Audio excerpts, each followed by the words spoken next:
Hey friends, happy Wednesday. Thanks for joining us for Unscripted on 13 Plus. I'm Anna Orsini. And I'm Carson Courier. Thank you for joining us. We do want to start with a huge national story that we've been following, obviously the Trump trial. Definitely a lot of eyes on this morning. So we want to take some video here. So as you can see, we know while the Trump hush money trial is on hold until next week, the classified documents case is actually moving forward. So right now, the judge is hearing arguments on two different motions to dismiss the case. The first motion, Trump's co-defendant Walt Nauta claims he is being prosecuted unfairly. Now, the second motion argues the indictment is flawed and should be dismissed. Now, the former president and his two co-defendants in this case have pled not guilty. Trump faces nearly 40 counts of taking classified documents from the White House when he left office and resisting efforts by the federal government to get them back.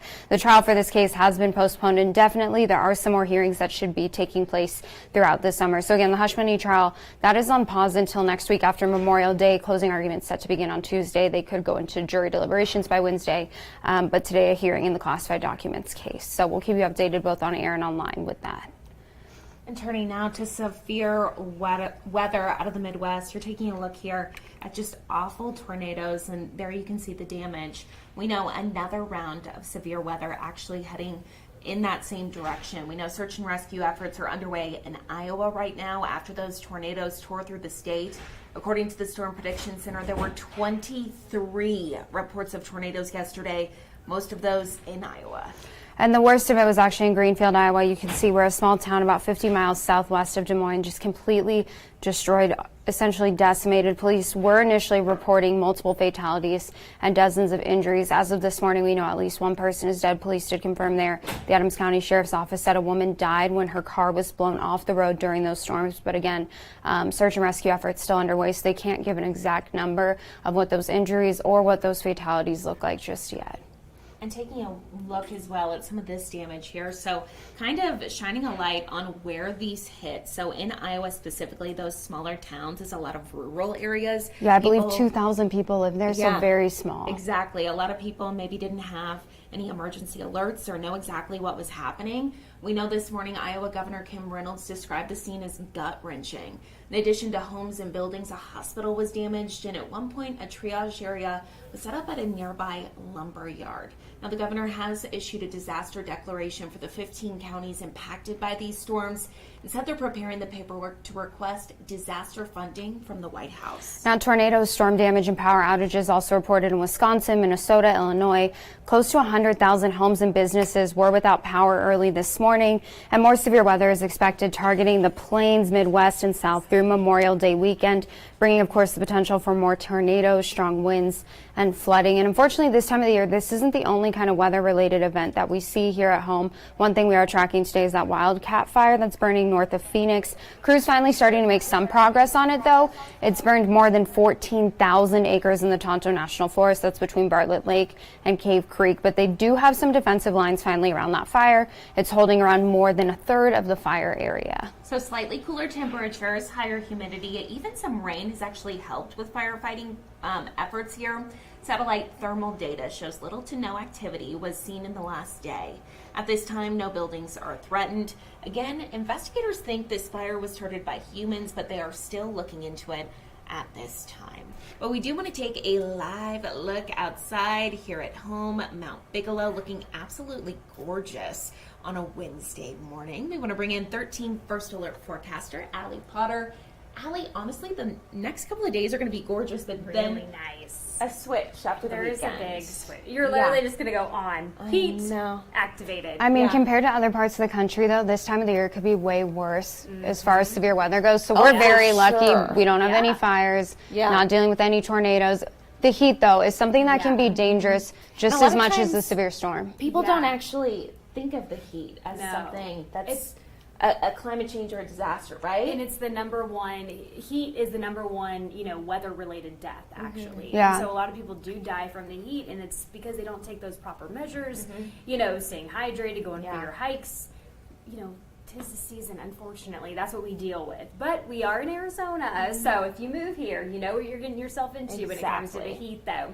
We are tracking triple digits, though. I will tell you that right Stop that right now.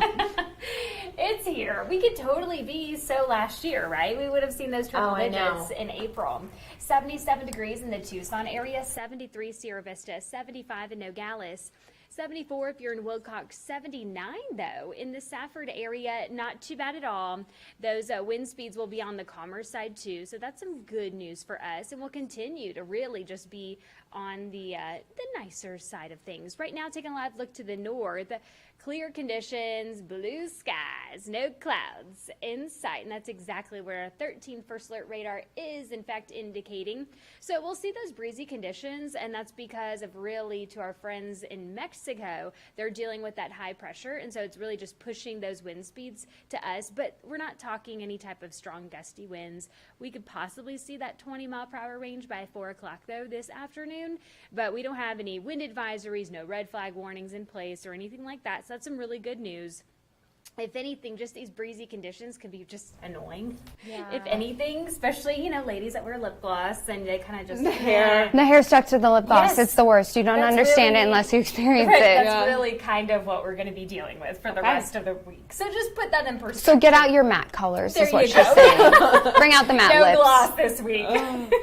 Your tea time forecast, not too bad at all. We are actually going to be on the cooler side, a rinse and repeat from what we saw yesterday. In fact, breezy conditions when it comes to the winds and then also the temperatures and the sunshine. 92 by 2, 94 by 4, and by 6 o'clock this evening, 92 degrees. Not too bad at all. We're just going to be continuing to deal with these nice conditions here. Our upper level pattern, in fact, that trough to the north is what brought us those gusty winds that we saw a couple days ago, and also this drop when it comes to those temperatures. In fact, we're going to continue with that, and then we'll see that ridge of high pressure once again in the forecast. And what does that mean? Well, that means that those triple digits are on deck, but next week. So enjoy this week. In fact, 94 degrees today and tomorrow, 95 by Friday, 91 on your Saturday, 93 by Sunday. So far, we have not seen 100 degrees, of course, this year. That's the big question, though. When? We were saved this past weekend at 99 degrees. We're not the latest, though. June 22nd, back in 1905 is when we saw the latest. So times have really changed, in fact. Our normal, though, is May 18th, and we're obviously past that. So 101 is our forecast high for Tuesday. So it is on the warmer side. Yesterday we were predicting 100, but that is since that high pressure is definitely building, and that's why we're going to see these warm temperatures. I don't know. What do you guys consider hot? I would say 105 105? Okay. or 100. 100, I think, is kind of the threshold. Yeah. Okay, for hot. Okay. Yeah. I know people go back and forth with What's what do I know hot? hot.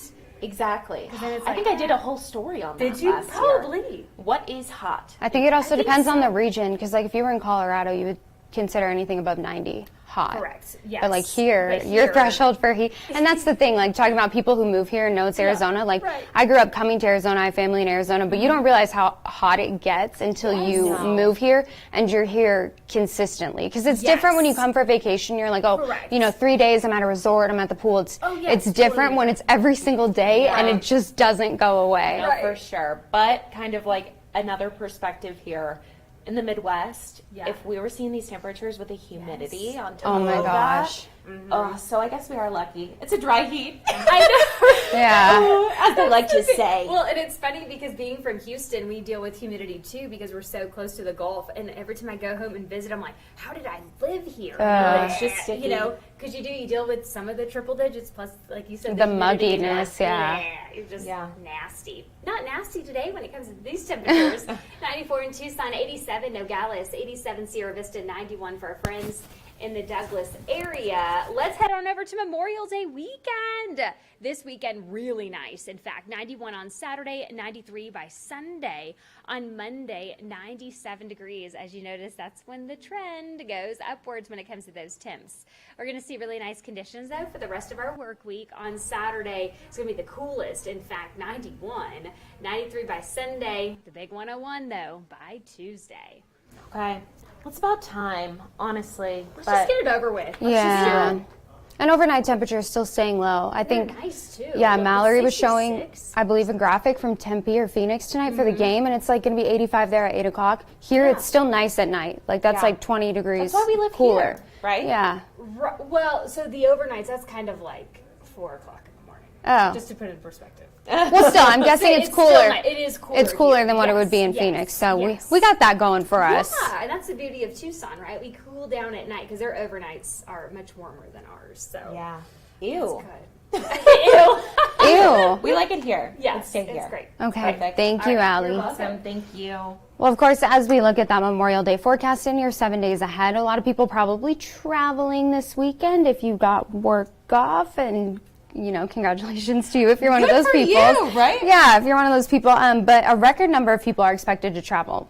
Most people since 2005. That's crazy. That's if a you lot. think about how much has happened since 2005, My thing is, how do they come up with these numbers? How do they know? that's a great question. I don't really know. We'll have to look into that. I think, obviously, looking at airlines, they look at how many people have purchased flights. Yeah. But what if I just want to get in my car and go somewhere for Memorial Day? Would you be included? Yeah, well, it's a question for another time. Figure that out. But Jack Cooper actually has a little bit more on what you do need to expect if you are one of those folks. You're going to travel, the lucky folks. Yeah, the lucky folks who get to travel, the not so lucky folks who get to sit in traffic, though. So, Yeah. Ways to avoid it, right? We love to see it.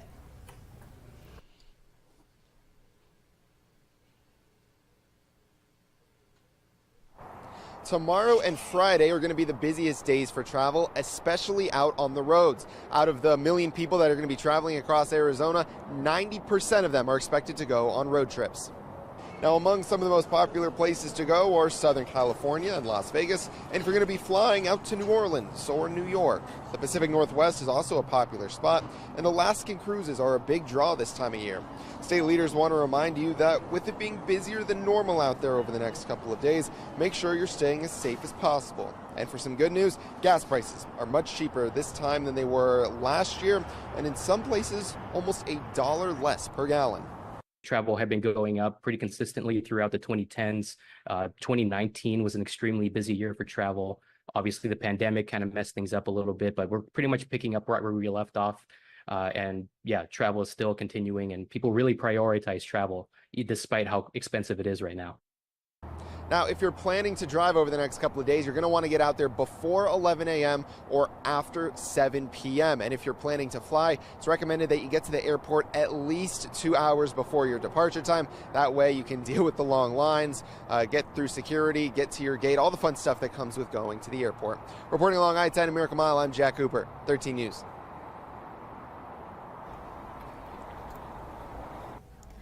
And trending now, Anna, I know you're going to love this story. I It comes with do. a hefty price tag. So, a new flight experience will be available for your furry friends. It's called Bark Air, and it says it's launching this company because there's currently really no good or convenient solutions to traveling long distances with your dog. So instead of having to crate your dog and putting that cage underneath the plane, I don't even think I would even travel with Zona unless I did something like this, because I think she would have an insane panic attack just being underneath. Well, I don't even know unless she was some type of service animal. I don't know if you'd be able to, because you wouldn't be able to fit her under the seat. There's weight restrictions on that. No, so I but think they it's up crate to. them and then they put them Oh, under the plane. plane. That's not even a Yeah. like. I would never. I personally would not do that to my pet, just because I'd want to have scary. eyes on them the entire time. Yeah. And there's just been like a couple, instances where people have said like the airline lost my pet. I wouldn't do that. But even flying with your pet and pushing them under the seat, it's not comfortable for them by any means. And those seats and all that space that you get just keeps getting smaller. So, Harley doesn't love it. I have to give him Benadryl every single time that we fly. So instead of crating your dog or putting him under the seat, they get their own plane. They're flying in luxury. So it's a sunlit waiting lounge filled with treats and toys. There's speedy check-ins, an onboard spa. Humans I don't know. even get It this. sounds amazing, but okay, listen to this. So it actually costs $8,000 for a one-way international flight and $6,000 for a domestic trip for one dog and one human. So the humans get to go with them. Yes. And only 10 dogs can fit on the plane, because and then 10 humans. Okay. And you'll see this video here, it actually shows there's like couches for the dogs and all of that, but you actually have to let the flight know ahead of time what breed your dog is, what their ages are, and they kind of like mix them with pets that'll be good, breeds that'll be good together. Currently, the routes include flights between New York and Los Angeles, and then there's also a flight that goes to London. Okay, well, I mean, it's a cool option, like if you're one of those people who do travel, you know, to London or overseas, just because that's such a long flight for your dog. I wonder if they have do they have little doggy bathrooms? So they can pee? Because that's a long flight. That, but they have to, right? I would assume so. I mean, you're basically like paying to put your dog on a private jet. I know. So if you love your dog enough to pay that much. The first flight's tomorrow. Really? Where's Yeah. it taking off out of? I believe LA to New York. We need the video. We need the do. proof. I mean, they look happy, and people will do, you know, what they can to keep their pets comfortable. So I don't think it's a bad idea. I just don't know how much of a business model there is for it. Like, is it going to be sustainable?